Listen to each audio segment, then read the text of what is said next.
porque en los libros hay todo un mundo por descubrir, sean bienvenidos a Invítame a Leer, el programa de Radio Universidad dedicado a los libros, sus autores y los lectores. ¡Shh! ¡Silencio! Ya vamos a empezar. Yo conocí una vez a un colibrí que estornudaba con las flores, se intoxicaba cuando iba al jardín y le mareaban sus olores. Amigos, ¿qué tal? Muy buenos días, sean bienvenidos a su programa Invítame a Leer, doctor Horacio Cárdenas Ardón. ¿Cómo estás? Buenos días, Horacio. Gerardo Segura, amigos del auditorio, pues igual, bienvenidos a Invítame a Leer, un programa donde queremos picarle la curiosidad, dicho con el debido respeto, para que se acerque a las ideas, los sentimientos y las propuestas de la gente que escribe. Fíjate que en primer lugar, Horacio, yo quiero agradecerte antes de irnos más para allá, quiero agradecerte el libro ese que me mandaste a propósito del día del libro y la lectura. No es cierto, me lo mandaste el viernes, ¿verdad? Te lo mandé el viernes. Sí, exactamente. Con ese pretexto, ese motivo, por supuesto. El Día Internacional de la Lectura, que fue el lunes pasado, a propósito de la coincidencia aparente entre el día del fallecimiento de William Shakespeare y de Miguel de Cervantes. Es aparente porque ya sabemos que mientras que Miguel de Cervantes murió el día 12 de abril, en el calendario gregoriano, Shakespeare murió el 13 de abril en el calendario juliano, que hay una diferencia ahí de bastantes semanas, ¿no? De algunas semanas, pero que puestos como pretexto para buscarle una razón para celebrar la lectura, puede ser exactamente lo mismo, la coincidencia de sus fechas de muerte que el paso de una mosca. La idea es celebrar la lectura, ¿no? Claro. Y eso fue lo que tú hiciste, por eso te lo quiero agradecer públicamente, Horacio. Pues mira, que la mejor manera es regalando un libro, y yo te agradezco que me hayas regalado este libro de Juan Domingo Argüelles. Pues mira, mi estimado Gerardo, no es que quiera yo desestimar lo que estás diciendo tú, pero te lo mandé a ti y se lo mandamos a todos los alumnos, a todos los maestros, investigadores, a todos los trabajadores de la Universidad Autónoma de Coahuila y a algunos amigos que se han inscrito en nuestra lista externa de libros en el correo. Todos se la hicimos llegar porque pues la intención era festejar de muchas maneras, de todas las maneras posibles, el mamotreto, el aparatito, el libro. Había que festejar al libro y pues se nos ocurrieron muchas cosas. Soy yo el que te agradece a ti que el día lunes estuviste festividad de San Jordi, de San Jorge y festividad del libro. Estuviste en la infoteca para leer. Sí, ese ejercicio que ustedes han hecho, y creo que ya es una costumbre, por lo menos ya es una práctica que no tiene una ni dos ocasiones, y en el que tú y yo coincidimos ahí año con año, 2 veces al año. Sí. El 12 de noviembre, Día Nacional del Libro, a propósito del fallecimiento de Sor Juana Inés de la Cruz, y el día 23 de abril, a propósito también del fallecimiento de, como decíamos, Shakespeare y Cervantes. Ustedes ya lo han hecho. Yo recuerdo, ¿qué te diré? Por lo menos desde el 2011, 2012, que se viene haciendo estas lecturas en las que se invita pues a todo mundo, a los muchachos que pasan por ahí, a los jóvenes, a los papás que aciertan a pasar por ahí, donde se les ofrece a la mesa un micrófono y que cada quien lea lo que le venga en gana.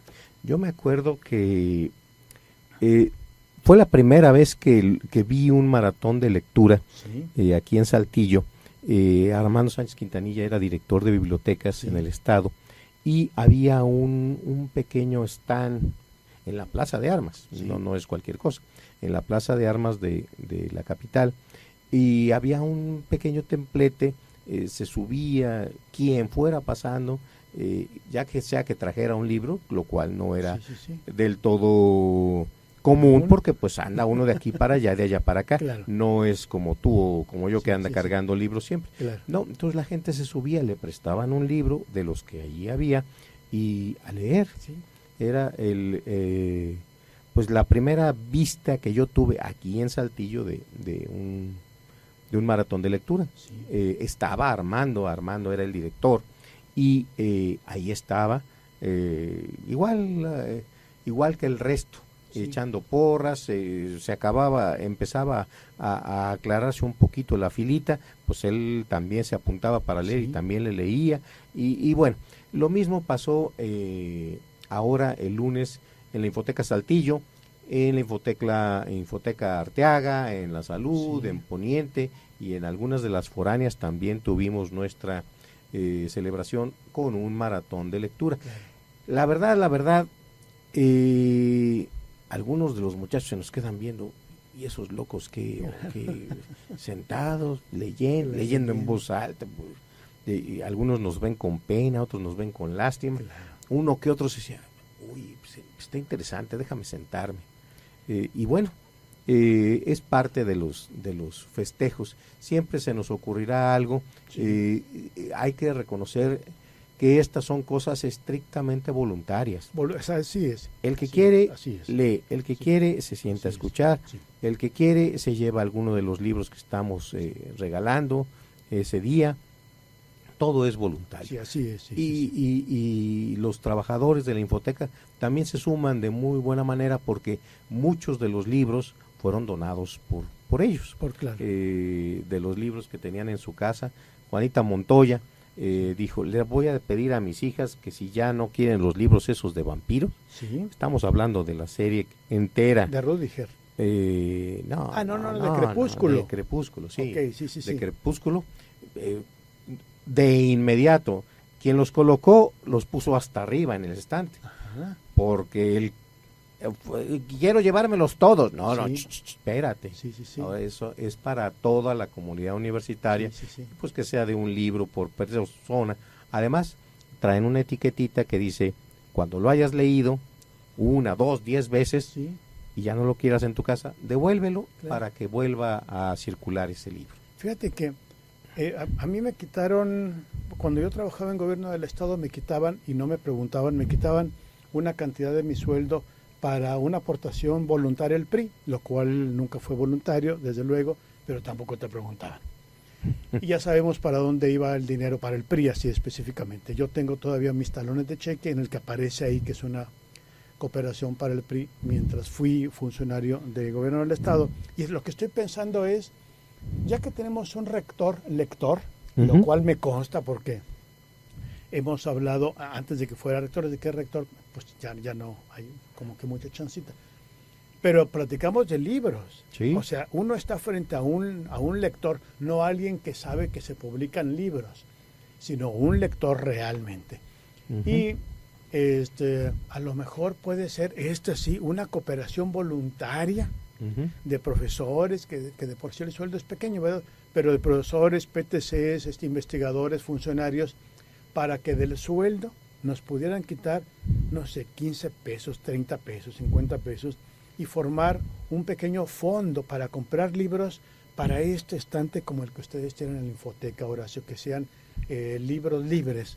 Así es. No, y ahí están libros nuevos, que hay un fondo que se pueda destinar a la compra de libros. Claro, digo, pues es una idea y a veces nos parece cuesta arriba, Sí. pensando en que de por sí la profesión de profesor es sacrificada más allá de lo que digan los discursos Así es, sí, sí, sí. y los reconocimientos Sí. del 15 de mayo. Es sacrificada porque mal pagados, y te pagan a ti tu hora, sí, Sí. y la revisada No, no, y no, no, las no, no. entrevistas de pasillo, oiga profesor, Sí, es que sí, mire sí, que sí, esto y sí. que aquello y que... Sí, sí, sí. Además la acaba el profesor haciendo de psiquiatra, de orientador, de todo. Claro. Entonces toda esa labor, aunque no me guste el término apostólico porque está muy quemada en relación con la actividad de profesor, es lo que corresponde. Hacen más allá de lo que estrictamente su hora y el pago de su hora da. Sí. Pero ¿quién junta más libros que los profesores? Claro. Y pues bueno, Sí, y estoy pensando, hay un partido político, que no mencionaré su nombre desde luego, hay un partido político que todo aquel militante que obtiene un cargo de elección popular ujú, mediante ese partido que lo eligen, que diputado o lo que ustedes quieran, ¿no? al momento de ser militante de ese partido político se da una aportación automáticamente para educación. Se han echado a andar universidades completas con esas aportaciones de los militantes del partido que obtienen un cargo, ¿no? Bueno, y estoy pensando esto porque también como profesores, mira, hace algún tiempo hubo una campaña en Aguas de Saltillo en el que se nos pedía que diéramos cierta cantidad para poder apoyar a la Sierra de Zaparename. Sí. Y la cantidad que cada quien deseara. Y había ahí la promotora que me tocó a mí, decía, puede dar de 5 pesos, 10 pesos, 15 pesos, lo que usted guste, destinado para ella. Como el propósito era bueno, yo acepté dar 10 pesos que no hacen mayor mella en mi recibo. Ahí aparecen los 10 pesos. También pueden ser otros 10 pesos para hacer un fondo y para poder comprar libros. Yo digo, eso es claro. Como partiendo de la buena voluntad. Y tienes mucha razón, jamás lo negaré, Horacio, porque yo he estado frente al grupo, he tenido el enorme placer de estar frente al grupo y de disfrutar de la energía de los muchachos. Y te detienen a la mitad del pasillo para preguntarte cualquier cantidad de cosas. Sí. Y yo lo agradezco. Y lo agradezco porque el domingo creo, el sábado o el domingo apareció una nota en Vanguardia diciendo que un alto porcentaje de los estudiantes de la Facultad de Químicas estaba frisando en el alcoholismo. Y recuerdo que hace no sé cuánto tiempo se descubrió que en la Facultad de Jurisprudencia había un narcomenudeo, lo cual es muy delicado y es un problema multifactorial y no jamás lo vamos a resolver en un comentario a la ligera como este que estoy haciendo. A lo que me refiero es algún componente, a lo mejor el más pequeñito de todos, pero algún componente de este problema multifactorial del alcoholismo y del consumo de drogas pudiera en algún momento dado ventilarse o exponerse a los profesores que en el pasillo nos detienen los estudiantes y nosotros podemos advertir que este jovencito pues parecería que trae algún problema o alguna anomalía o alguna inquietud mal encausada. Y gracias a esto que nos dicen los muchachos a la mitad del pasillo es que pudiéramos nosotros actuar sanamente. Sanamente, es decir, buscando el bienestar, la orientación, la guía para este jovencito, porque no hacerlo, entre otros muchísimos, y es una discusión muy profunda, delicada, de la cual no soy especialista, pero sí leo el periódico y me alarmó que el 80%, hablaba de un altísimo porcentaje de los jóvenes de químicas, que hay que decirlo al mismo tiempo, la Facultad de Químicas es una de las facultades más prestigiadas de la universidad, es una de las facultades que el mayor número de investigadores del Sistema Nacional de Investigación tiene, y es una facultad que aporta el mayor número de investigaciones a la comunidad científica e industrial coahuilense y mexicana. Así es. No se trata de ninguna gente que esté ahí nomás sacándose los mocos, ni muchísimo menos. No, de ninguna manera. Y ya que lo comentas, existe a nivel nacional lo que es el Programa Nacional de Tutorías, en el cual participa también la Universidad Autónoma de Coahuila. Se supone que cada profesor de tiempo completo tiene la obligación de tutorar a X número de alumnos y de manera que todo alumno de la universidad reciba, aunque sea una pasadita de una asesoría, una tutoría. Sí, eso es lo formal, lo estructurado, lo que a nivel nacional ha dispuesto la Secretaría de Educación, pero el profesor por horas, el que va a su asignatura, el que va saliendo y, oiga, profe, ¿se acuerda el libro ese que mencionó? Sí. Sí. ¿No me lo presta? Ahí está el libro. O ¿se acuerda el tema ese que tocó? Y te presto el libro. Claro. Entonces, la aportación del profesor fuera de lo que es la parte obligatoria de la tutoría se extiende mucho más. Y lo que comentas de la drogadicción y demás, el profesor que va por el pasillo, que conoce a sus alumnos desde el primer día del semestre o a veces desde el principio de la carrera, ve cuando tiene los ojos llorosos o enrojecidos, cuando está temblando, cuando está pálido, cuando se da cuenta el profesor. Claro, a veces no los conoce uno de nombres a todos los alumnos, pero sí es capaz de identificar sintomatologías, y si el profesor, que vamos a decirlo así, es el primer contacto de la institución Así es. con el alumno en problemas.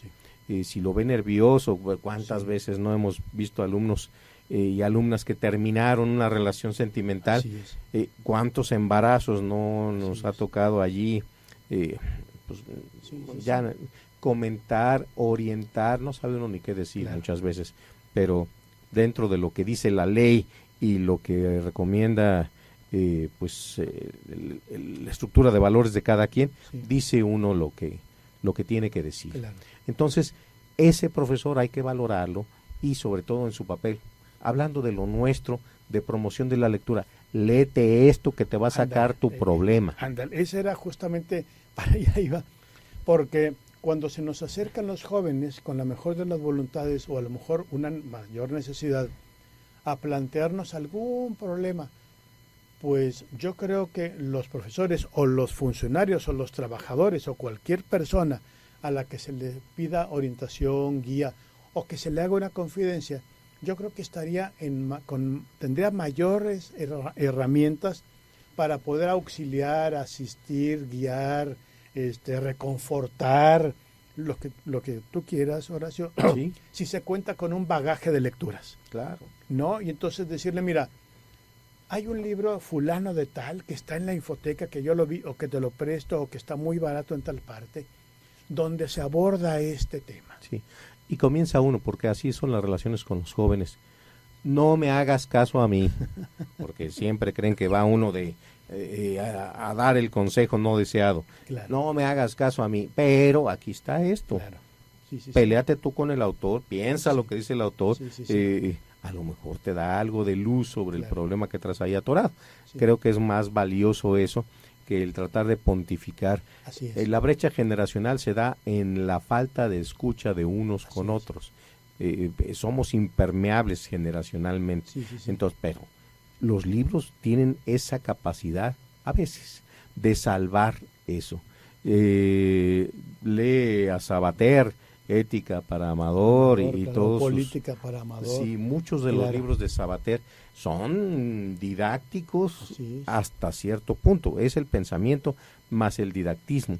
Pero entre eso y las cartas a Lucilo de Séneca, hay una larga tradición de escritura para los jóvenes, para ver si así aprenden en cabeza ajena, ya que uno no lo hizo, en cabeza ajena, leyéndolo de, eso le pasó al pobre de Lucilo, eso le pasó al pobre, etcétera.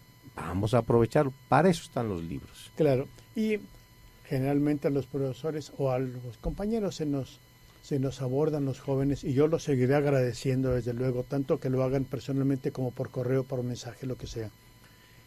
El momento de la crisis, y el momento de la crisis es el peor momento para resolver una crisis, justamente. Sí. El mejor momento para resolver una crisis es antes que llegue, ya lo dijo Sun Tzu en El arte de la guerra. No. Sí. La mejor manera de ganar una guerra es no celebrándola. Claro. Si ya no tienes más remedio, entonces, y ahí empieza el libro, tal cual, ¿no? Una guerra se gana, dice Sun Tzu, una guerra se gana desde antes de empezar la campaña, cuando uno tiene toda la estrategia y la disposición. Bien, es justamente en el día a día que estudiantes, que los jóvenes, al tener contacto con los funcionarios, con los maestros, los investigadores, los bibliotecarios, las secretarias, personal administrativo, con los adultos que los rodean, es donde puede ir un poco como perfilando soluciones de problemas por venir. Claro. ¿No? Y nosotros, quienes tenemos, pues yo sí insisto que es, bueno, quizá no una bendición, pero sí una enorme fortuna que los jóvenes nos compartan, nos comenten. Yo estaría mucho más preparado con un bagaje de libros, de lecturas, aunque yo no se lo preste, pero recuerdo que en el libro fulano de tal personaje le dijo a no sé cuál personaje tal cosa, y me traigo la frase o me traigo la experiencia y le digo, pues mira, no me hagas mucho caso, como bien lo dices, ¿no? Exacto. Pero en la novela fulana de tal recuerdo que Martín Santomé dice tal cosa. Ah, pues perfecto, ¿no? Y ya puede uno ayudar. Así es. Regresamos con ustedes después de un corte. Saca tu separador de páginas porque vamos a hacer una pausa, pero en un momento regresaremos para seguir leyendo.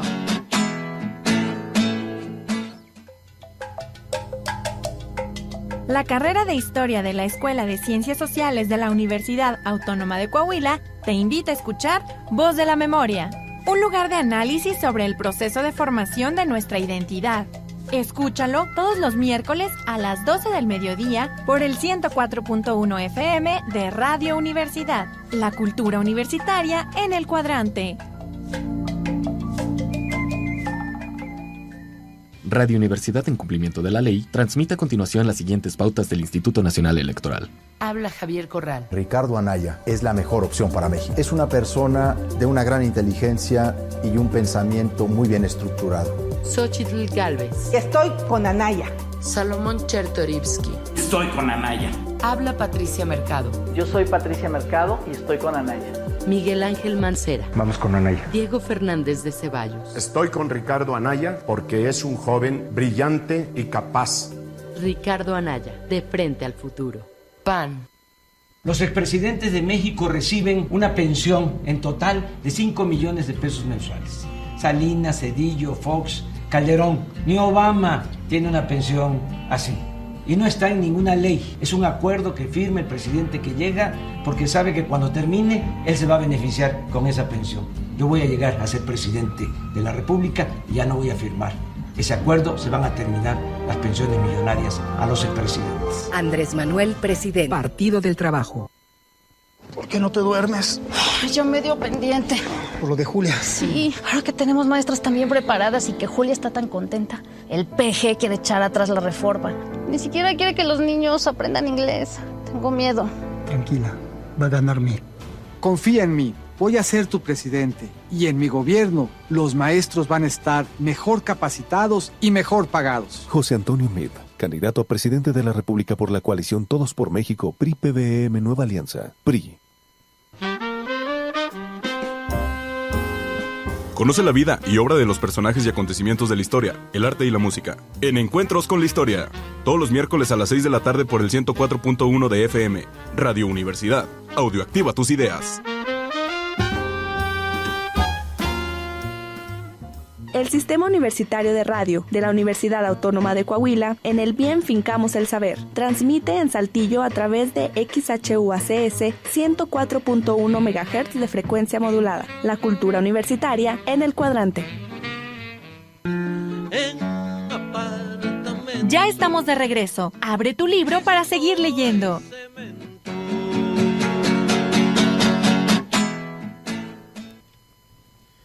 Estamos de regreso en su programa Invítame a leer y comentábamos que una de las actividades que realizamos para el Día del Libro fue enviar 5 textos reflexivos sobre la lectura y sobre el libro a la comunidad universitaria, a todos los amigos que tienen un correo institucional o gente que ha dicho, oye, yo quiero recibir esos correos, esos libros que envías. Bueno, a esos se los enviamos. Y el libro que comentaba Gerardo al comenzar el programa se llama La lectura, elogio del libro y alabanza del placer de leer. Es un libro de Juan Domingo Argüelles, que es, pues, salvo alguna objeción, es el más entusiasta promotor de la lectura que ha habido en nuestro país. Por lo menos a nivel de escribir sobre ello. Sí, quizá junto con Felipe Garrido. Sí. Y con nuestra amiga eterna Luz María Chapela, no, promotor de la lectura comprometidísimo. Yo creo que Juan Domingo en este momento es como el decano de los promotores, ¿no? Yo creo que sí, yo todavía lo conocí, bueno, bastante joven, y ya lo conocí precisamente en un congreso de bibliotecas que hubo en Zacatecas hace más de 10 años, sobre bibliotecas públicas, y él, pues, lo suyo, ha evolucionado su pensamiento desde la percepción, es que la lectura es muy importante por esto y esto, hasta una visión muy tranquilizadora. No, lee si quieres. Así es. Lee si tienes ganas. Y ahora es la función del promotor de lectura, como lo entendieron generaciones enteras, era, no, vengo yo a que leas. Claro. No, eso ha cambiado a, vengo a ofrecerte libros. Si quieres los lees y si no, pues vamos a platicar mientras. Sí, ese concepto que acabas de mencionar de vengo a que leas es un concepto que nació con las misiones culturales. Hablo de los años 60 o por allá, ¿te acuerdas? Sí.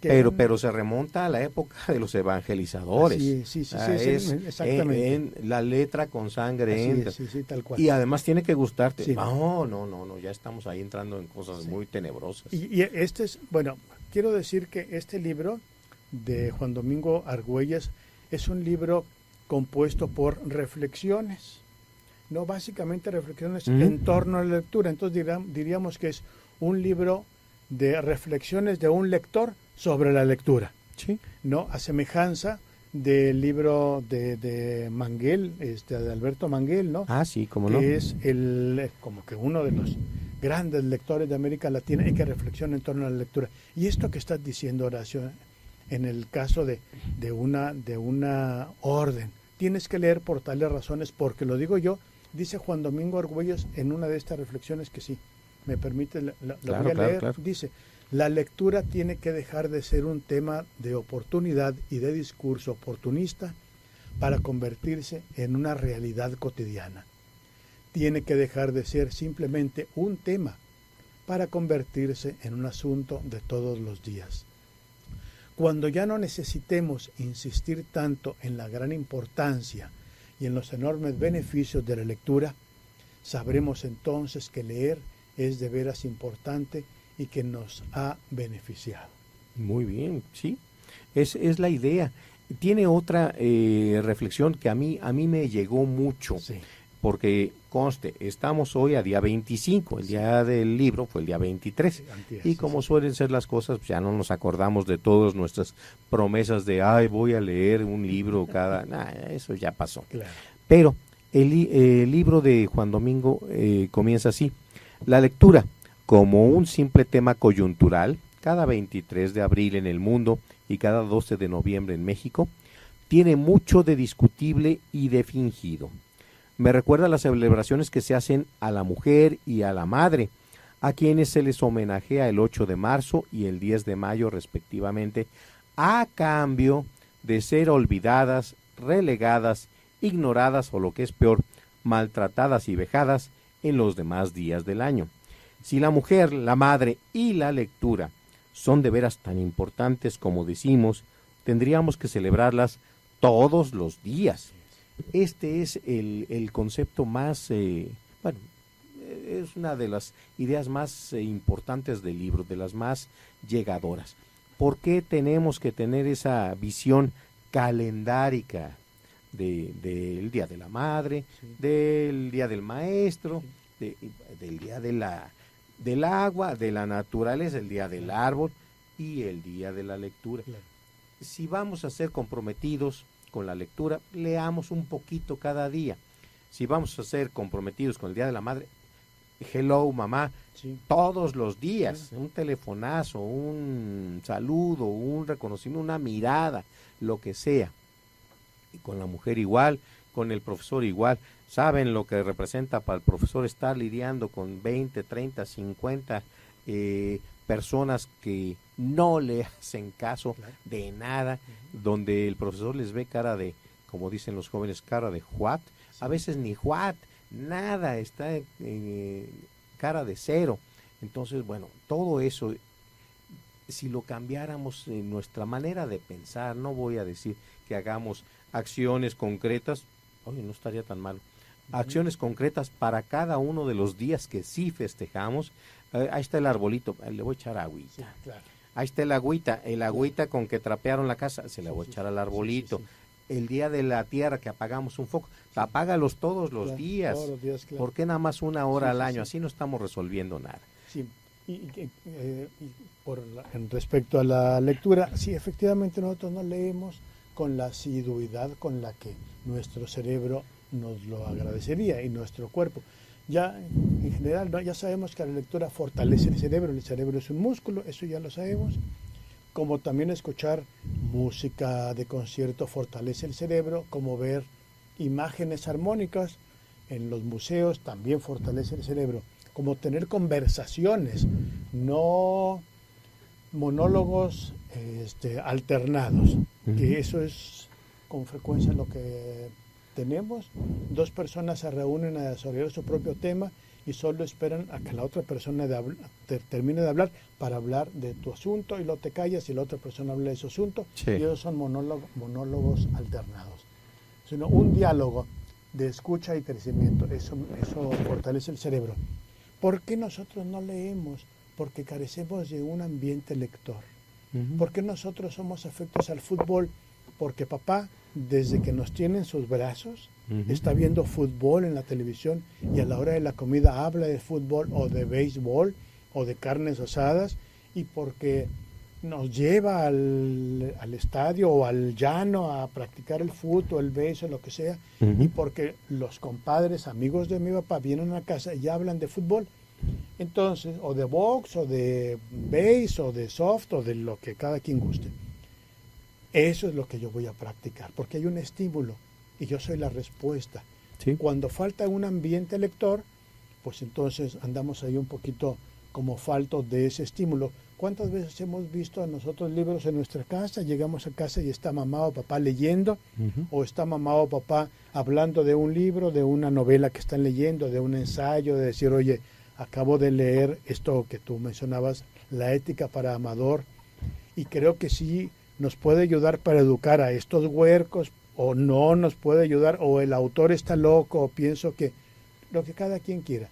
Pero si el libro es el tema de conversación de nuestras figuras de autoridad, sea maestro, sea papá, sea abuelo, cualquier persona de la familia, pues entonces estaríamos creando el famoso ambiente de lectura. De tal manera que mi conclusión de ese ya algún tiempo, Horacio, amigos, es que nosotros no somos lectores no por negación, no somos lectores por omisión, porque no tenemos la alternativa de la lectura ante nosotros. Sí, y fíjate que estaba recordando ahorita un artículo que leí hace ya varios años en alguno de los periódicos que editan en Buenos Aires.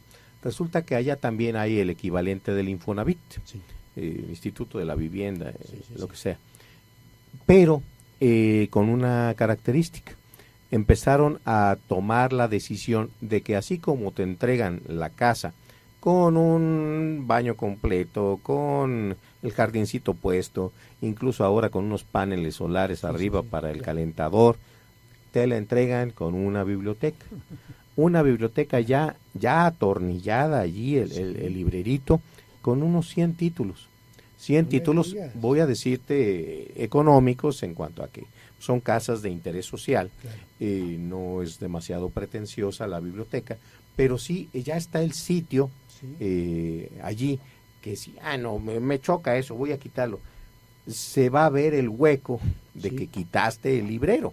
Entonces está el librerito y están sus 100 volúmenes para que la familia, entre que le instalan la televisión, el cable o lo que sea, ya tiene una bibliotequita en forma. Así es. El día que se mete en su casa, porque pues, nos ha pasado a todos los que nos hemos cambiado de casa, que los libros es lo último que sale de las cajas, y me platicaba alguna vez Eduardo Bonilla que los libros se quedaron en cajas durante años, entre casa y casa.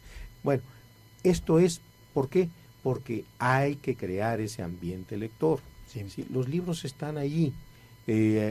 No vayas a romper ese libro, le dice uno al niño.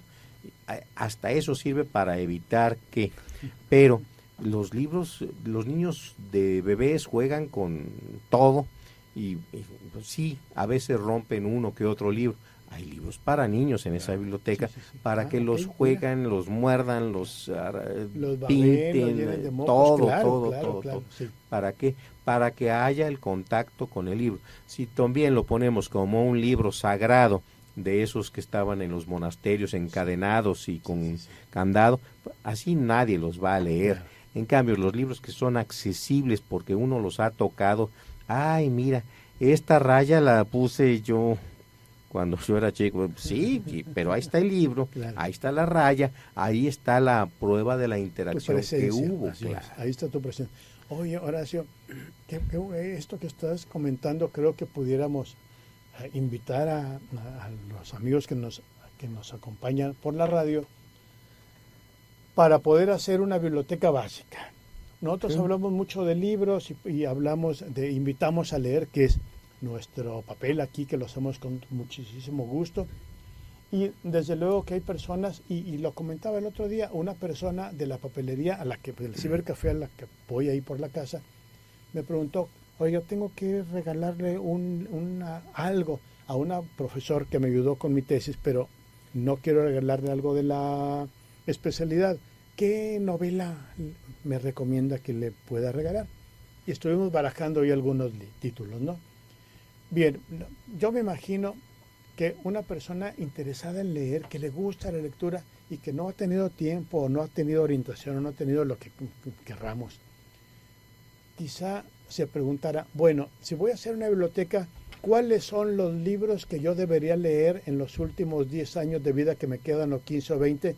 O aprovechando que tengo 18, quiero empezar a hacer una biblioteca para cuando tenga la edad de ustedes dos que están hable y hable todo el día, ahí en el radio, sí, ya pueda tener yo una biblioteca que sea a mi gusto.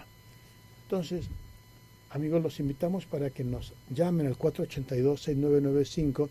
Ahora ya nos quedan unos minutitos de programa, pero quizá el próximo programa, Horacio, si estás de acuerdo, podamos empezar a manejar cuáles son los libros que, y entre comillas deberíamos, porque no es así una obligación, cuáles son los libros que cualquier lector pudiera sentirse satisfecho de haber leído, ¿no?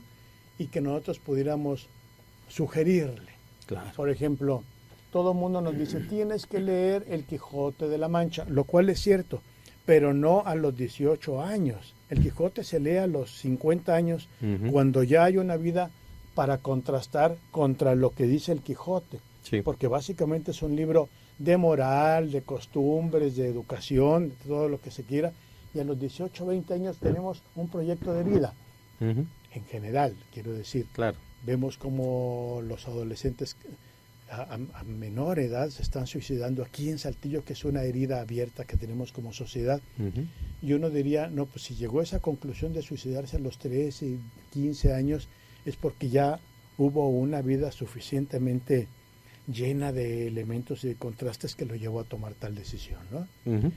Entonces, bueno, pero en términos generales podemos decir que los 18 o 20 años uno tiene un proyecto de vida.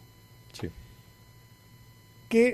¿Cuál sería el proyecto de biblioteca? Obviamente no estaría ahí el Quijote. Yo no recomiendo para un joven que lea el Quijote. No lo recomiendo, y no lo recomiendo entre otras cosas porque es un libro que está lleno de palabras antiguas.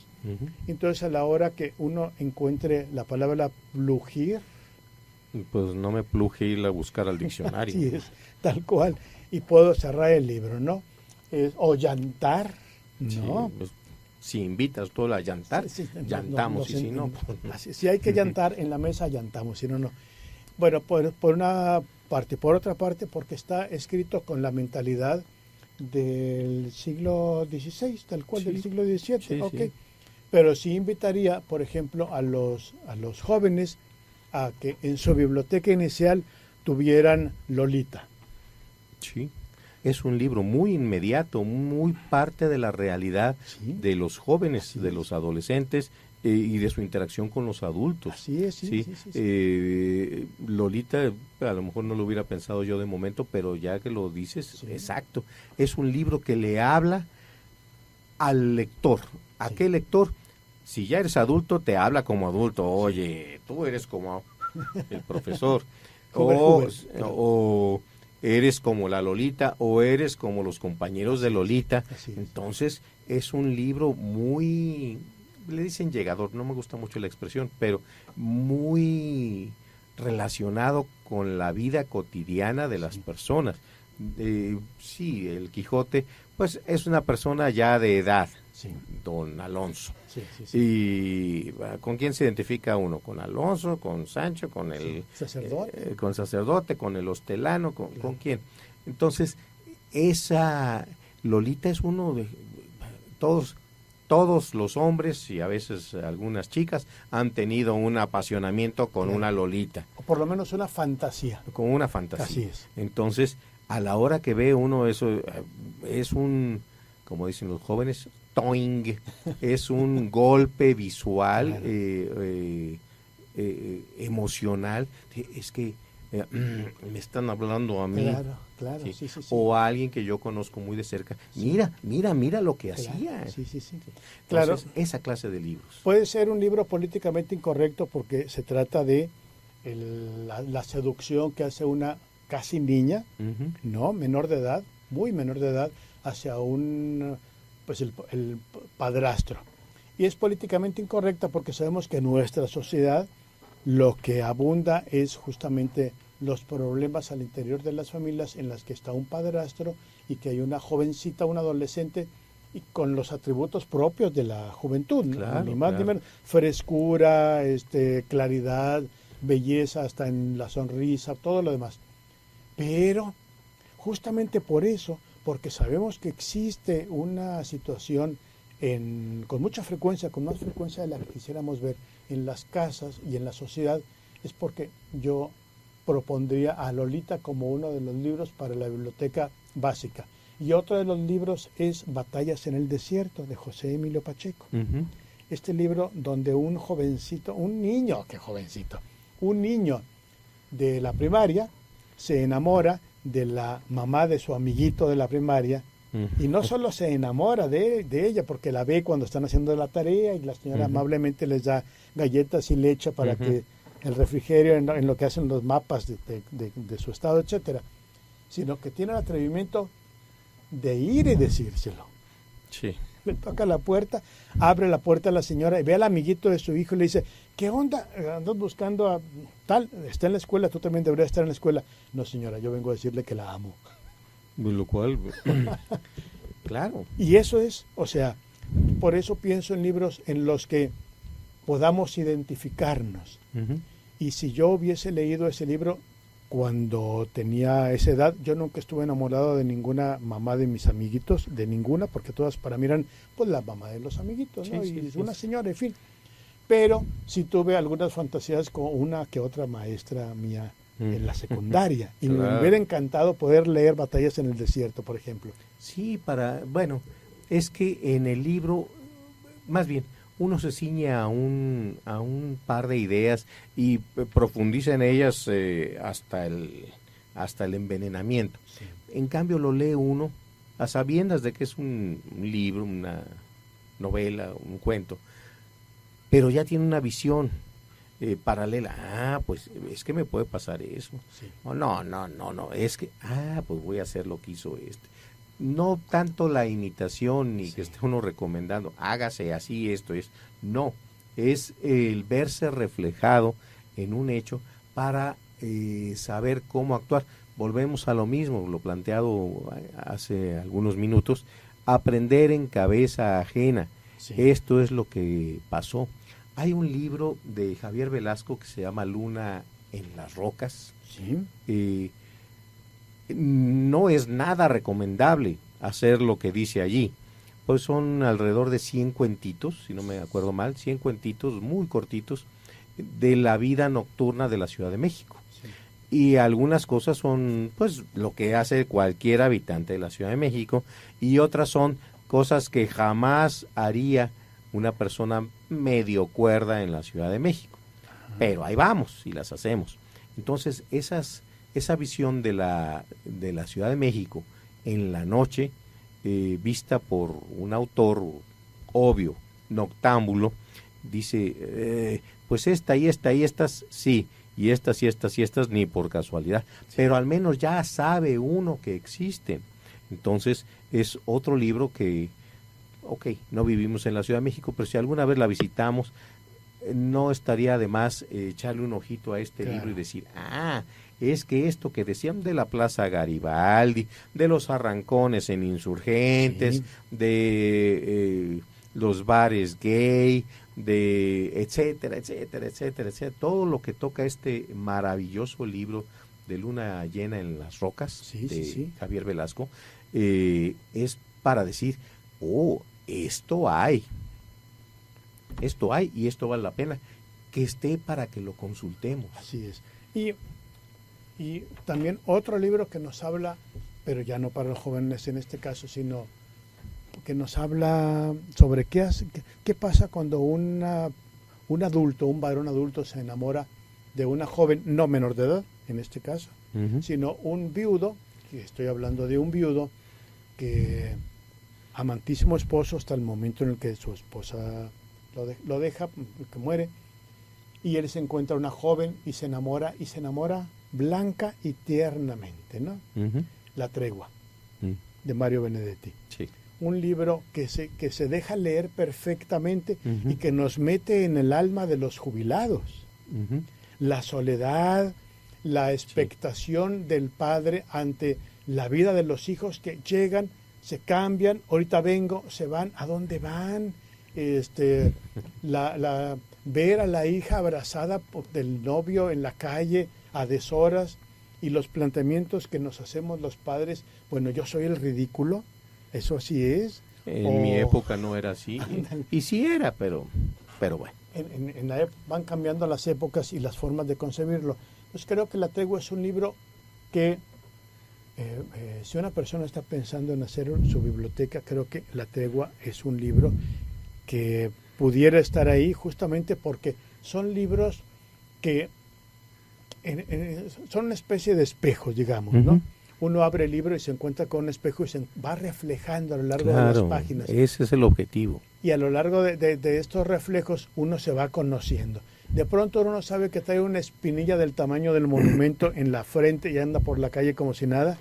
Te ves en el espejo y dices, Virgen Santa, qué espinillón traigo, parezco el unicornio. Sí. Pero se requiere un espejo. Y estos son como libros espejo, ¿no? ¿Cómo ves si hacemos este ejercicio? Me parece muy bien. Y antes de terminar el programa, quisiera dar lectura a una de las reflexiones de Juan Domingo Argüelles en su libro La lectura, elogio del libro y alabanza del placer de leer.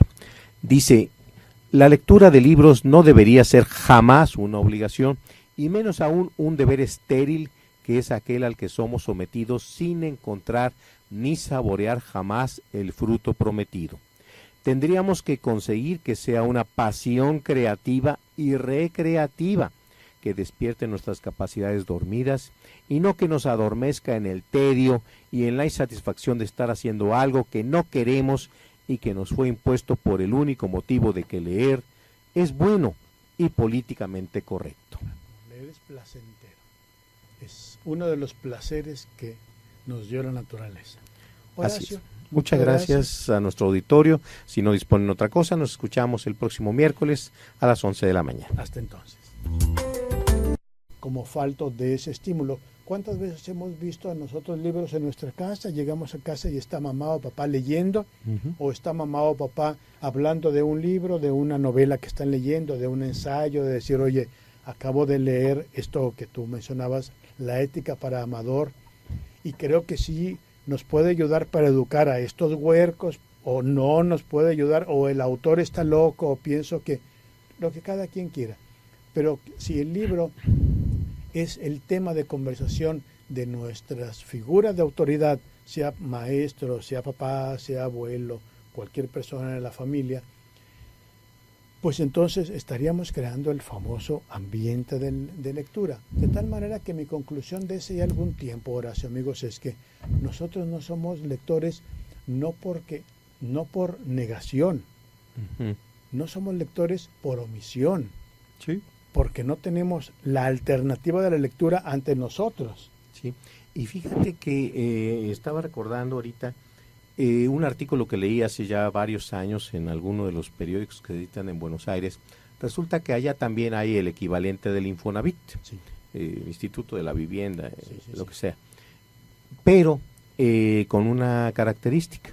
Empezaron a tomar la decisión de que así como te entregan la casa con un baño completo, con el jardincito puesto, incluso ahora con unos paneles solares arriba para el calentador, te la entregan con una biblioteca. Una biblioteca ya atornillada allí, el librerito, con unos 100 títulos. 100 títulos, voy a decirte, económicos en cuanto a que son casas de interés social. Claro. No es demasiado pretenciosa la biblioteca, pero sí, ya está el sitio allí, que si, no, me choca eso, voy a quitarlo. Se va a ver el hueco de que quitaste el librero. Entonces está el librerito y están sus 100 volúmenes para que la familia, entre que le instalan la televisión, el cable o lo que sea, claro, ya tiene una bibliotequita en forma. Así es. El día que se mete en su casa, sí, porque pues, nos ha pasado a todos los que nos hemos cambiado de casa, que los libros es lo último que sale de las cajas, sí, y me platicaba alguna vez Eduardo Bonilla que los libros se quedaron en cajas durante años, sí, entre casa y casa. Bueno, esto es, ¿por qué? Porque hay que crear ese ambiente lector. Sí. Sí, los libros están allí. No vayas a romper ese libro, le dice uno al niño. Hasta eso sirve para evitar que, pero los niños de bebés juegan con todo y sí, a veces rompen uno que otro libro. Hay libros para niños en esa biblioteca, para que los juegan, los muerdan, los pinten, todo. Sí. ¿Para qué? Para que haya el contacto con el libro. Si también lo ponemos como un libro sagrado, de esos que estaban en los monasterios encadenados y con candado, así nadie los va a leer. Claro. En cambio, los libros que son accesibles porque uno los ha tocado, ay, mira, esta raya la puse yo cuando yo era chico, sí, pero ahí está el libro, claro, ahí está la raya, ahí está la prueba de la interacción que hubo. Claro. Ahí está tu presencia.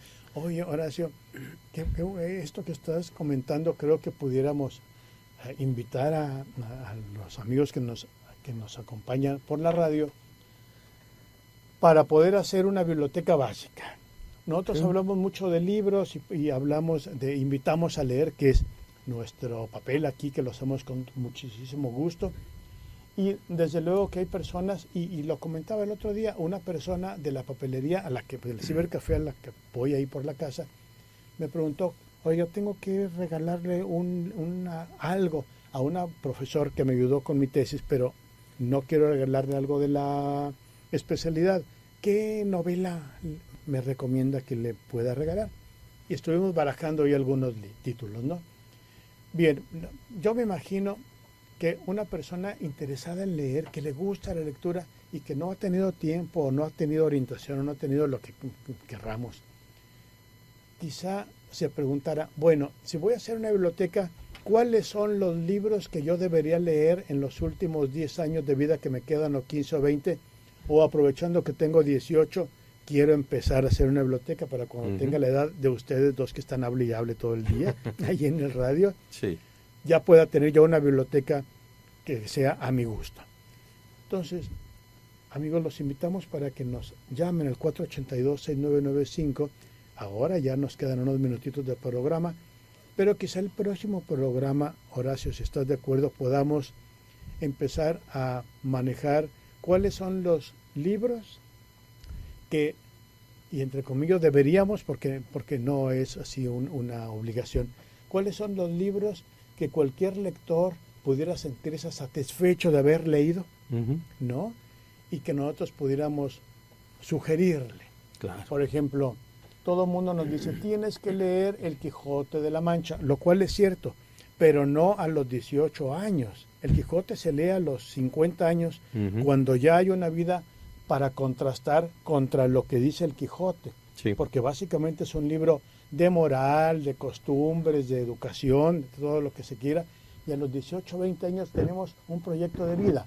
En general, quiero decir. Claro. Vemos como los adolescentes a menor edad se están suicidando aquí en Saltillo, que es una herida abierta que tenemos como sociedad. Y uno diría, no, pues si llegó a esa conclusión de suicidarse a los 13, 15 años, es porque ya hubo una vida suficientemente llena de elementos y de contrastes que lo llevó a tomar tal decisión, ¿no? Entonces, bueno, pero en términos generales podemos decir que a los 18 o 20 años uno tiene un proyecto de vida. Sí. ¿Cuál sería el proyecto de biblioteca? Obviamente no estaría ahí el Quijote. Yo no recomiendo para un joven que lea el Quijote. No lo recomiendo, y no lo recomiendo entre otras cosas porque es un libro que está lleno de palabras antiguas. Entonces a la hora que uno encuentre la palabra plugir, pues no me pluje ir a buscar al diccionario. Así es, tal cual, y puedo cerrar el libro, ¿no? O llantar, ¿no? Sí, pues, si invitas tú a llantar, llantamos, y si no... Si hay que llantar en la mesa, llantamos, si no, no. Bueno, por una parte, por otra parte, porque está escrito con la mentalidad del siglo XVI, tal cual, del siglo XVII, okay. Pero sí invitaría, por ejemplo, a los jóvenes a que en su biblioteca inicial tuvieran Lolita. Sí, es un libro muy inmediato, muy parte de la realidad de los jóvenes, de los adolescentes y de su interacción con los adultos. Así es, sí. Lolita, a lo mejor no lo hubiera pensado yo de momento, pero ya que lo dices, exacto. Es un libro que le habla al lector. ¿A qué lector? Si ya eres adulto, te habla como adulto. Oye, tú eres como el profesor. o eres como la Lolita, o eres como los compañeros de Lolita. Entonces, es un libro muy, le dicen llegador, no me gusta mucho la expresión, pero muy relacionado con la vida cotidiana de las personas. Sí, el Quijote, pues es una persona ya de edad, don Alonso. ¿Y con quién se identifica uno? ¿Con Alonso, con Sancho, con el sacerdote? Con sacerdote, con el hostelano, ¿con quién?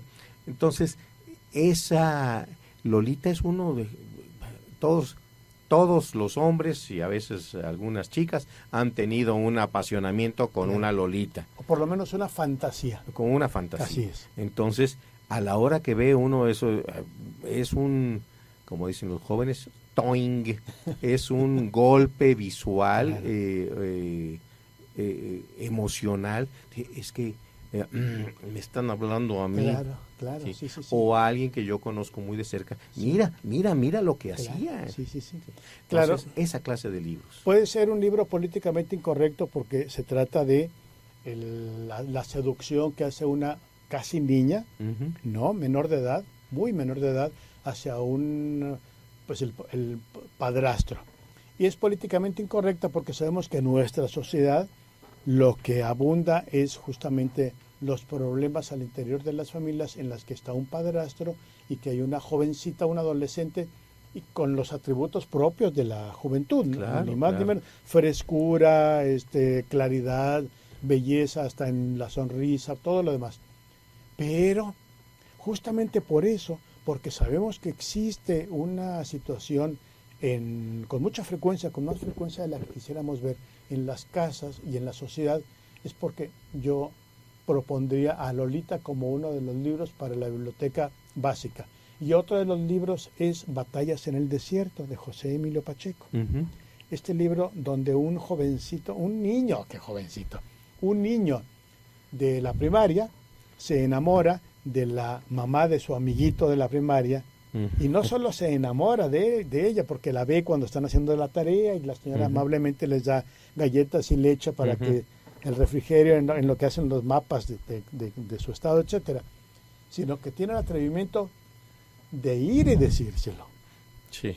Le toca la puerta, abre la puerta a la señora y ve al amiguito de su hijo y le dice, ¿qué onda? ¿Andas buscando a tal? Está en la escuela, tú también deberías estar en la escuela. No, señora, yo vengo a decirle que la amo. Lo cual, claro. Y eso es, por eso pienso en libros en los que podamos identificarnos. Y si yo hubiese leído ese libro cuando tenía esa edad, yo nunca estuve enamorado de ninguna mamá de mis amiguitos, de ninguna, porque todas para mí eran pues la mamá de los amiguitos, ¿no? Y una señora, en fin. Pero sí tuve algunas fantasías con una que otra maestra mía en la secundaria. Y me hubiera encantado poder leer Batallas en el desierto, por ejemplo. Sí, es que en el libro, más bien, uno se ciñe a un par de ideas y profundiza en ellas hasta el envenenamiento. Sí. En cambio lo lee uno a sabiendas de que es un libro, una novela, un cuento, pero ya tiene una visión paralela. Pues es que me puede pasar eso. Sí. No, es que, pues voy a hacer lo que hizo este. No tanto la imitación ni que esté uno recomendando, hágase así, esto es. No, es el verse reflejado en un hecho para saber cómo actuar. Volvemos a lo mismo, lo planteado hace algunos minutos, aprender en cabeza ajena. Sí. Esto es lo que pasó. Hay un libro de Javier Velasco que se llama Luna en las rocas. Sí. No es nada recomendable hacer lo que dice allí. Pues son alrededor de 100 cuentitos, si no me acuerdo mal, 100 cuentitos muy cortitos de la vida nocturna de la Ciudad de México. Sí. Y algunas cosas son pues lo que hace cualquier habitante de la Ciudad de México y otras son cosas que jamás haría una persona medio cuerda en la Ciudad de México. Ajá. Pero ahí vamos y las hacemos. Entonces esa visión de la Ciudad de México en la noche, vista por un autor obvio, noctámbulo, dice, pues esta y estas sí, y estas ni por casualidad, sí. Pero al menos ya sabe uno que existen. Entonces es otro libro que, no vivimos en la Ciudad de México, pero si alguna vez la visitamos, no estaría de más echarle un ojito a este libro y decir, es que esto que decían de la Plaza Garibaldi, de los arrancones en Insurgentes, sí. De los bares gay, de etcétera, todo lo que toca este maravilloso libro de Luna llena en las rocas, de Javier Velasco, es para decir, esto hay y esto vale la pena que esté para que lo consultemos. Así es. Y también otro libro que nos habla, pero ya no para los jóvenes en este caso, sino que nos habla sobre qué pasa cuando un adulto, un varón adulto se enamora de una joven, no menor de edad en este caso, sino un viudo, que estoy hablando de un viudo que amantísimo esposo hasta el momento en el que su esposa lo deja, que muere, y él se encuentra una joven y se enamora blanca y tiernamente, ¿no? La tregua, de Mario Benedetti. Sí. Un libro que se deja leer perfectamente y que nos mete en el alma de los jubilados. La soledad, la expectación del padre ante la vida de los hijos que llegan, se cambian, ahorita vengo, se van, ¿a dónde van? Ver a la hija abrazada del novio en la calle a deshoras y los planteamientos que nos hacemos los padres, bueno, yo soy el ridículo, eso así es. En mi época no era así, y sí era, pero bueno. En la van cambiando las épocas y las formas de concebirlo. Pues creo que La Tregua es un libro que, si una persona está pensando en hacer su biblioteca, creo que La Tregua es un libro que pudiera estar ahí justamente porque son libros que son una especie de espejos, digamos, ¿no? Uno abre el libro y se encuentra con un espejo y se va reflejando a lo largo de las páginas. Ese es el objetivo. Y a lo largo de estos reflejos uno se va conociendo. De pronto uno sabe que trae una espinilla del tamaño del monumento en la frente y anda por la calle como si nada. Te ves en el espejo y dices, Virgen Santa, qué espinillón traigo, parezco el unicornio. Sí. Pero se requiere un espejo. Y estos son como libros espejo, ¿no? ¿Cómo ves si hacemos este ejercicio? Me parece muy bien. Y antes de terminar el programa, quisiera dar lectura a una de las reflexiones de Juan Domingo Argüelles en su libro La lectura, elogio del libro y alabanza del placer de leer. Dice, la lectura de libros no debería ser jamás una obligación, y menos aún un deber estéril, que es aquel al que somos sometidos sin encontrar ni saborear jamás el fruto prometido. Tendríamos que conseguir que sea una pasión creativa y recreativa, que despierte nuestras capacidades dormidas y no que nos adormezca en el tedio y en la insatisfacción de estar haciendo algo que no queremos y que nos fue impuesto por el único motivo de que leer es bueno y políticamente correcto. Leer es placentero. Es uno de los placeres que nos dio la naturaleza. Horacio, Muchas gracias a nuestro auditorio. Si no disponen otra cosa, nos escuchamos el próximo miércoles a las 11 de la mañana. Hasta entonces. A esa edad yo nunca estuve enamorado de ninguna mamá de mis amiguitos, de ninguna, porque todas para mí eran pues la mamá de los amiguitos, ¿no? Sí, y sí, una sí. señora, en fin. Pero sí tuve algunas fantasías con una que otra maestra mía en la secundaria. Y me hubiera encantado poder leer Batallas en el Desierto, por ejemplo. Sí, bueno, es que en el libro, más bien, uno se ciñe a un par de ideas y profundiza en ellas hasta el envenenamiento. Sí. En cambio lo lee uno a sabiendas de que es un libro, una novela, un cuento, pero ya tiene una visión paralela. Pues es que me puede pasar eso. Sí. No, es que, pues voy a hacer lo que hizo este. No tanto la imitación ni que esté uno recomendando, hágase así, esto es. No, es el verse reflejado en un hecho para saber cómo actuar. Volvemos a lo mismo, lo planteado hace algunos minutos, aprender en cabeza ajena. Sí. Esto es lo que pasó. Hay un libro de Javier Velasco que se llama Luna en las rocas. Sí. No es nada recomendable hacer lo que dice allí. Pues son alrededor de 100 cuentitos, si no me acuerdo mal, 100 cuentitos muy cortitos de la vida nocturna de la Ciudad de México. Sí. Y algunas cosas son pues lo que hace cualquier habitante de la Ciudad de México y otras son cosas que jamás haría una persona medio cuerda en la Ciudad de México. Pero ahí vamos y las hacemos. Entonces esa visión de la Ciudad de México en la noche, vista por un autor obvio, noctámbulo, dice, pues esta y estas sí, y estas ni por casualidad, pero al menos ya sabe uno que existen.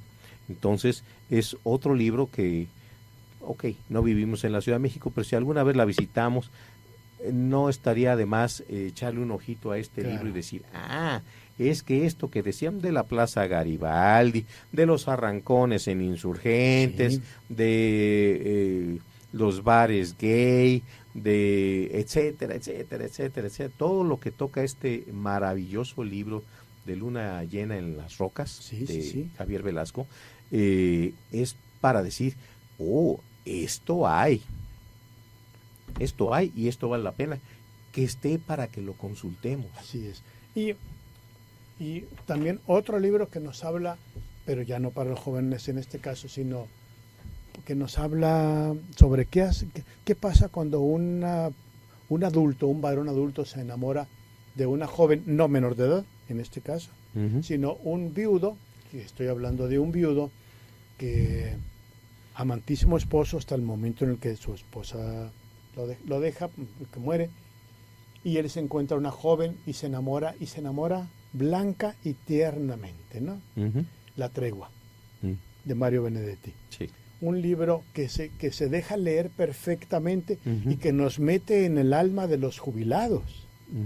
La soledad, la expectación del padre ante la vida de los hijos que llegan, se cambian, ahorita vengo, se van, ¿a dónde van? Ver a la hija abrazada del novio en la calle a deshoras y los planteamientos que nos hacemos los padres, bueno, yo soy el ridículo, eso así es. En mi época no era así, y sí era, pero bueno. Van cambiando las épocas y las formas de concebirlo. Pues creo que La Tregua es un libro que, si una persona está pensando en hacer su biblioteca, creo que La Tregua es un libro que pudiera estar ahí justamente porque son libros que son una especie de espejos, digamos, ¿no? Uno abre el libro y se encuentra con un espejo y se va reflejando a lo largo de las páginas. Ese es el objetivo. Y a lo largo de estos reflejos uno se va conociendo. De pronto uno sabe que trae una espinilla del tamaño del monumento en la frente y anda por la calle como si nada. Te ves en el espejo y dices, Virgen Santa, qué espinillón traigo, parezco el unicornio. Sí. Pero se requiere un espejo. Y estos son como libros espejo, ¿no? ¿Cómo ves si hacemos este ejercicio? Me parece muy bien. Y antes de terminar el programa, quisiera dar lectura a una de las reflexiones de Juan Domingo Argüelles en su libro La lectura, elogio del libro y alabanza del placer de leer.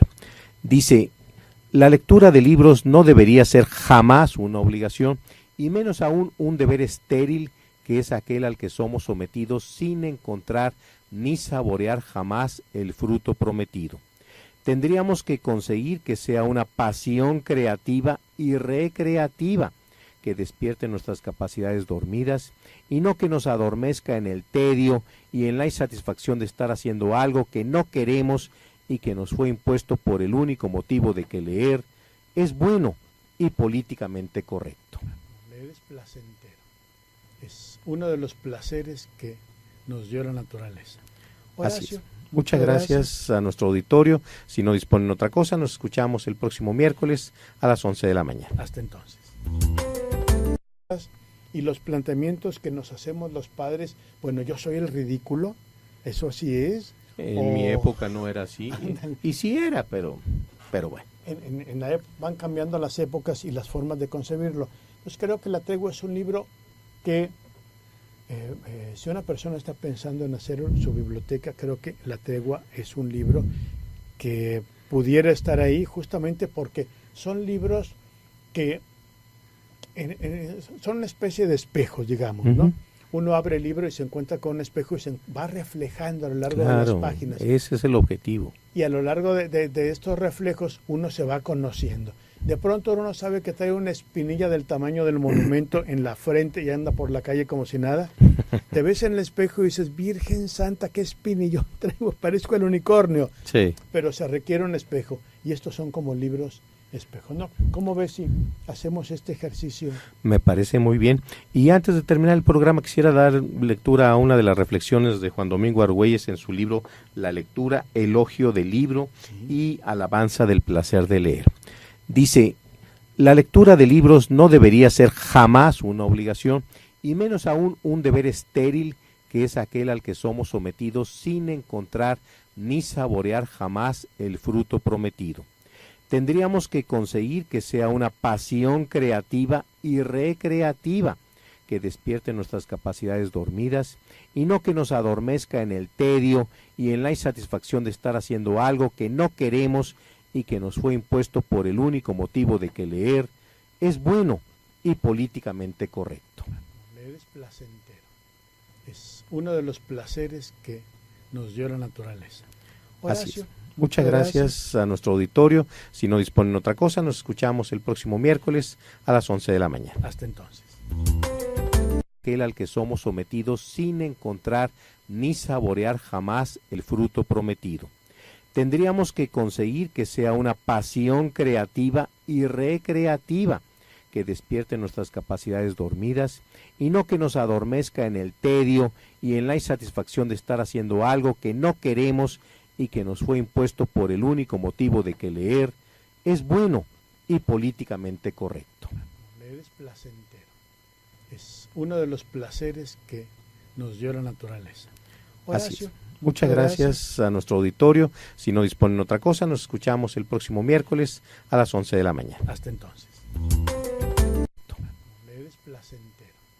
Es uno de los placeres que nos dio la naturaleza. Horacio, así es. Muchas gracias a nuestro auditorio. Si no disponen otra cosa, nos escuchamos el próximo miércoles a las 11 de la mañana. Hasta entonces. Otra cosa, nos escuchamos el próximo miércoles a las 11 de la mañana. Hasta entonces. Hasta entonces.